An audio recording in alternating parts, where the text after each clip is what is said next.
అసోం దిబ్రూగఢ్లో ప్రధాని మోడీ మాట్లాడుతున్నారు. లైవ్ లో చూద్దాం. असम के लोकप्रिय मुख्यमंत्री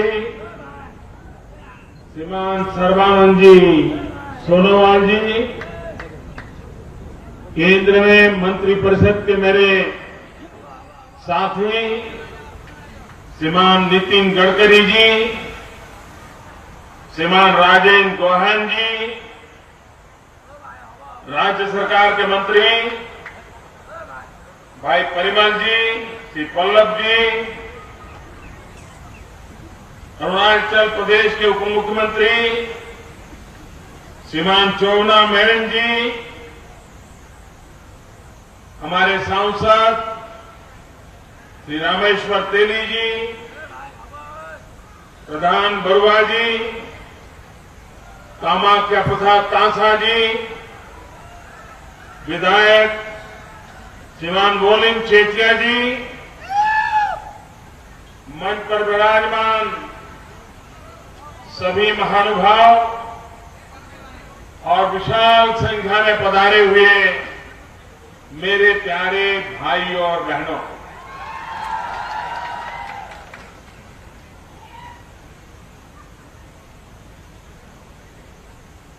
आज अनेक वर्षों से आप जिसकी प्रतीक्षा कर रहे थे वो दलोंग का निर्माण हो गया, लोकार्पण हो गया। मैं आप सबसे आग्रह करता हूं, इस खुशी के समय आप अपना मोबाइल फोन बाहर निकालिए, अपने मोबाइल फोन का फ्लैश लाइट कीजिए और सबको ये सिग्नल दीजिए कि कितना बड़ा उत्सव मना रहे हैं आप लोग। हर कोई अपने मोबाइल फोन का फ्लैश चालू करें। शाबाश, हर कोई, चारों तरफ हर कोई। हाँ, लगना चाहिए कि बड़ा उत्सव मना रहे हैं आप। हर किसी की लाइट चलनी चाहिए। हाँ, वहां पीछे भी हो रहा है। वाह, देखिए कैसा उत्सव मनाया जा रहा है। ये सारे कैमरा वाले भी आप ही को ले रहे हैं। बहुत बहुत धन्यवाद आप सबका। भाई बहनों,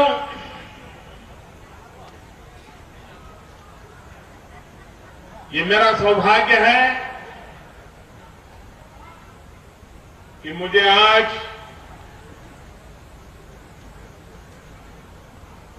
उस स्थान पर आने का सौभाग्य मिला है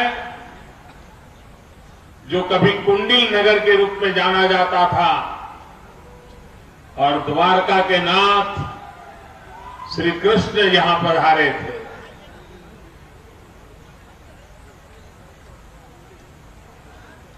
मेरा जन्म गुजरात में हुआ, जहां द्वारिका जी है और श्री कृष्ण भगवान का नाता कुंडिल नगर से रहा। और आज ये मेरा सौभाग्य है कि उस विरासत पर आकर के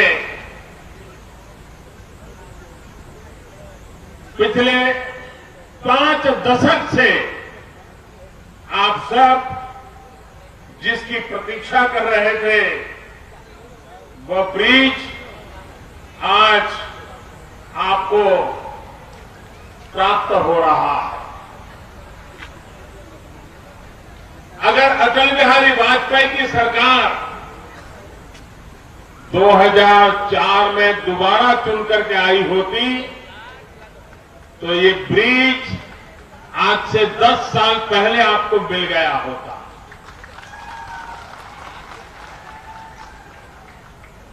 29 मई 2003 उस समय के हमारे विधायक जगदीश भुयन ने एक चिट्ठी लिख करके इस ब्रिज के लिए आग्रह किया और अटल जी की सरकार ने इसकी फिजिबिलिटी रिपोर्ट के लिए काम सुपुर्द कर दिया, गंभीरता से लिया गया।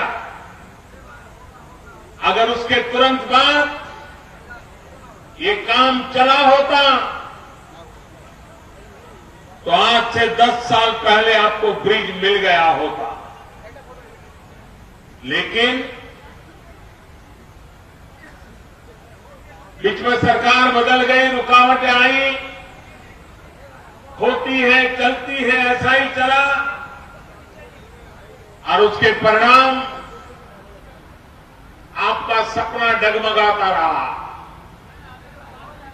लेकिन पिछले 3 साल में अटल जी ने जो सपना देखा था उसको पूरा करने के लिए लगातार प्रयास हुए और आज जब असम में भारतीय जनता पार्टी की सरकार को 1 वर्ष पूर्ण हो रहा है, सर्बानंद जी के नेतृत्व में असम अनेक समस्याओं से मुक्त होता चला जा रहा है। ऐसे अवसर पर ये ब्रिज आपको समर्पित करते हुए न सिर्फ असम की जनता के लिए गर्व का विषय है, लेकिन ये पूरे हिंदुस्तान के लिए गर्व का विषय है कि इतना हिंदुस्तान का सबसे लंबा ब्रिज आज आसाम के दूसरे छोर पर बन रहा है।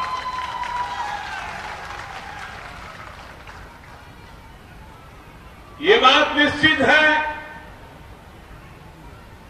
अगर विकास को स्थायी रूप देना है, स्थायी रूप से विकास को गति देनी है, तो इंफ्रास्ट्रक्चर ये पहली आवश्यकता होती है। फिजिकल इंफ्रास्ट्रक्चर, सोशल इंफ्रास्ट्रक्चर, ये 2 पटरी पर संतुलित विकास संभव होता है। अगर हम इंफ्रास्ट्रक्चर का महत्व नहीं समझेंगे, स्थायी व्यवस्थाएं खड़ी नहीं करेंगे, तो छुटपुट प्रयासों का परिणाम बहुत ही अल्पकालीन होता है, अस्थायी होता है। और इसलिए हमारी सरकार का एक लगातार प्रयास है कि विकास को स्थायी रूप दिया जाए, व्यवस्थाएं विकसित किए जाए और जिसके कारण जिस सपने को लेकर के देश आगे बढ़ना चाहता है, उन सपनों को हम भली भांति पूर्ण कर पाए। अरुणाचल प्रदेश और आसाम को ये ब्रिज जोड़ दे रहा है, निकट ला रहा है। 165 किलोमीटर का अंतर कम होना, व्यक्ति के जीवन के मूल्यवान 6-7 घंटे बच जाना और एक बार ऐसी व्यवस्था खड़ी होती है तो आर्थिक विकास के भी नए द्वार खुल जाते हैं। अब हमारा सदिया, वहां का अदरक, वहां के किसान जो जिंजर पैदा करते हैं, उत्तम कक्षा का जिंजर जहां पैदा होता है पूरी भूमि पर, अब ये ब्रिज बनने के बाद एक बहुत बड़े मार्केट के लिए, इन किसानों के लिए नया रास्ता खुल जाएगा और उनकी कमाई में वृद्धि होगी। और मुझे विश्वास है कि नॉर्थ ईस्ट में सदिया जैसा क्षेत्र, जहां का जिंजर उच्च कोटि का अदरक माना जाता है। अगर यहां के किसान ऑर्गेनिक की तरफ चले गए तो यहां के जिंजर का ग्लोबल मार्केट खड़ा हो सकता है, दुनिया में उसका एक बड़ा मार्केट खड़ा हो सकता है। और इसलिए ये ब्रिज सिर्फ पैसे बचाएगा, समय बचाएगा ऐसा नहीं, लेकिन ये ब्रिज एक नई अर्थ क्रांति का अधिष्ठान लेकर के आता है, एक नई इकोनॉमिकल रिवॉल्यूशन का बेस बनने वाला है। और इसलिए और आज के इस ब्रिज का लोकार्पण पूरे हिंदुस्तान के लोगों का इस पर ध्यान है कि भारत में इतना बड़ा निर्माण कार्य होता है, किसी भी हिंदुस्तानी को एक गर्व देने वाला काम है। भाइयों बहनों, दो राज्यों के विकास में ये ब्रिज कड़ी बन रहा है। अरुणाचल का विकास, असम का विकास, और एक प्रकार से हमारा जो सपना है कि भारत को विकास की नई ऊंचाइयों पर ले जाने में सबसे बड़ी ताकत प्राप्त करने की अगर कोई जगह है, संभावना है, तो वो पूर्वी हिंदुस्तान है, पूर्वोत्तर हिंदुस्तान है। ईस्टर्न इंडिया है, नॉर्थ ईस्ट भी है। और इसलिए हमने हमारी विकास की जो योजनाएं लागू की है, उन सब में पूर्वी हिंदुस्तान को बल देना, नॉर्थ ईस्ट को व्यवस्थाएं देना। नॉर्थ ईस्ट के अंदर वो ताकत है, अगर उनको थोड़ी सी व्यवस्थाएं भी मिल जाए तो बहुत बड़ा चमत्कार कर सकते हैं। और इसलिए हमने हमेशा इस बात पर बल दिया है कि विकास को नई ऊंचाइयों पर ले जाने के लिए इसको प्रयास किया जाए। प्रतिदिन सिर्फ डीजल की बचत से इस इलाके के नागरिकों का रोजाना 10 लाख रुपया बचने वाला है इस ब्रिज के कारण। समय तो मूल्यवान है ही है, लेकिन डीजल की बचत से भी रोजाना 10 लाख रुपए की बचत सामान्य नागरिक के जेब में पैसे बचने वाले हैं। ये अपने आप में सामान्य मानवीय के जीवन में, पहले हम फेरी सर्विस से जाते थे, अगर मौसम ठीक नहीं रहा तो फेरी सर्विस बंद हो जाती थी। ब्रह्मपुत्रा रुक गई हो तो फेरी सर्विस रुक जाती थी। अब ये ब्रिज के कारण 24/7 365 डेज हमारे लिए व्यवस्था बन गई है। और इसलिए प्राकृतिक प्रकोप से हमारी गति को कभी रुकावट नहीं आएगी। एक काम इसके द्वारा हुआ है। और इसके कारण, इसके साथ साथ जैसा नितिन जी बता रहे थे कि देश में हम लोगों ने रास्तों का महत्व है, पुल का महत्व है, ब्रिजेज का महत्व है, रेल का महत्व है, हवाई यात्रा के महत्व है। अब उसके साथ साथ वाटरवे को भी बल देने की दिशा में हम प्रयास कर रहे हैं। बड़ा महत्वाकांक्षी कार्यक्रम है कि जहां जहां नदी है, पानी है, क्यों न हमारे ट्रांसपोर्टेशन को उस तरफ शिफ्ट कर दिया जाए। एनवायरमेंट फ्रेंडली होगा, आर्थिक रूप से कम खर्चे वाला होगा, और जो समय की बर्बादी होती है उससे भी बचाव होने वाला हो। उस काम को भी इसी ब्रह्मपुत्रा के इसी छोर पर से बहुत तेज गति से आगे बढ़ाने की दिशा में हजारों करोड़ रुपयों की लागत से वो काम यहां हो रहा है। और आने वाले दिनों में एक नया क्षेत्र जल परिवहन का भी तब जाकर हमारा क्षेत्र विकास की कैसी नई ऊंचाइयों को पार करेगा, इसका आप भली भांति अंदाज कर सकते हैं। भाइयों बहनों, ये खर्च जब हम कर रहे हैं तब पूरे नॉर्थ ईस्ट के विकास के लिए भी, चाहे बिजली के इंफ्रास्ट्रक्चर की बात हो,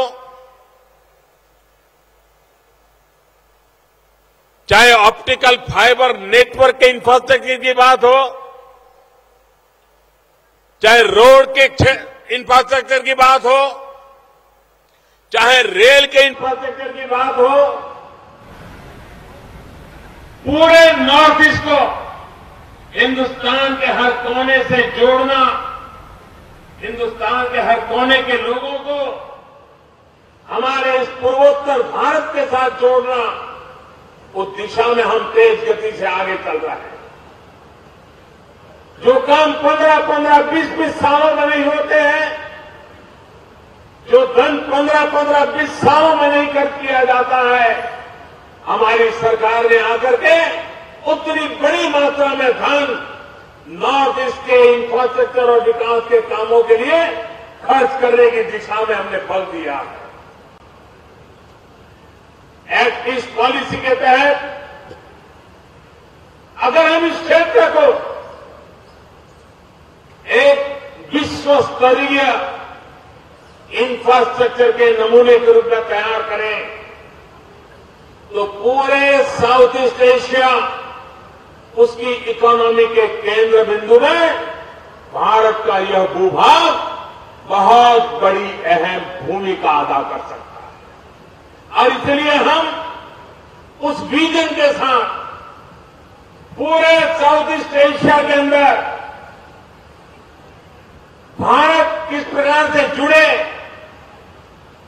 आर्थिक व्यापारिक व्यवस्थाओं में हमारा एक क्षेत्र के साथ केंद्रवर्ती बने, एक इकोनॉमिकल एक्टिविटी का हब कैसे बने, और इसके लिए जिन जिन व्यवस्थाओं का विकास करना चाहिए उसी के तहत हम बल दे रहे हैं, और जिसके परिणाम आने वाले दिनों में आपको नजर आने वाले हैं। भाइयों बहनों, रेलवे का महत्व है। आजादी के 50 सालों के बाद भी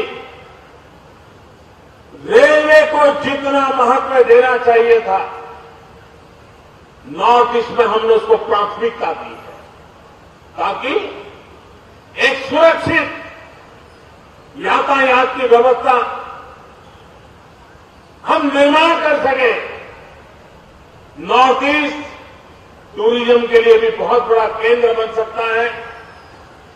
यहां की प्रकृति, मां कामाख्या के दर्शन करना हो या कोहिमा तक जाना हो, ये ऐसा सुंदर प्रदेश है जिससे आज हिंदुस्तान के बहुत लोग अनभिज्ञ हैं। अगर देश से लाखों लोग हर साल इस भूभाग पर आना शुरू कर दें, तो यहां की इकोनॉमी को कितनी बड़ी ताकत मिल सकते हैं, जिसका हमें पूरा अंदाज है। और इसलिए इन व्यवस्थाओं के विकास के द्वारा हिंदुस्तान के कोने कोने से और धीरे धीरे विश्व भर के लोगों को टूरिज्म की दृष्टि से आकर्षित करने के लिए ये क्षेत्र एक बहुत बड़ी हमारी प्राकृतिक संपदा का हिस्सा है, और उसको बल देने की दिशा में हम आगे बढ़ रहे हैं। भाइयों बहनों, आज जब मैं इस महत्वपूर्ण ब्रिज का लोकार्पण कर रहा हूं, आपके यहां इसको ढोला सदिया दलंग के नाम से जानते हैं आप लोग।